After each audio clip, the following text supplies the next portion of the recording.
অ্যাডভেঞ্চারের সন্ধানে আমি সর্বদা ঘুরে বেড়াই। লং ড্রাইভে রোড ট্রিপ করে চলে গেলাম।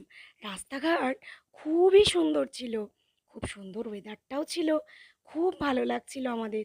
ওখানে পৌঁছে সন্ধে হয়ে গেল, কোলাঘাটের প্রায় কাছাকাছি। সেখানে খাওয়া দাওয়া করলাম হলদিরামে। ধোগলা, চাউমিন, ছোলা ভাটোরা, আইসক্রিম, কোল্ড ড্রিঙ্কস, যা যা মন চাইলো খাওয়া দাওয়া সেরে ফেললাম। আপনারাও যদি রবিবারের বিকালটা ফ্যামিলির সঙ্গে স্পেন্ড করতে চান, তাহলে কাছাকাছি কোলাঘাট চলে আসতে পারেন। রূপনারায়ণ নদী দেখবেন, তারপর খাওয়া দাওয়া সেরে নেবেন, শেরি পাঞ্জাবে যাবেন। আমরাও তাই করলাম। আপনাদের যদি ভালো লাগে ভিডিওটি লাইক শেয়ার সাবস্ক্রাইব অবশ্যই করবেন। আর আপনাদের জন্য আমি এরকম একটা নতুন ভিডিও নিয়ে হাজির হব। টাটা। টাটা।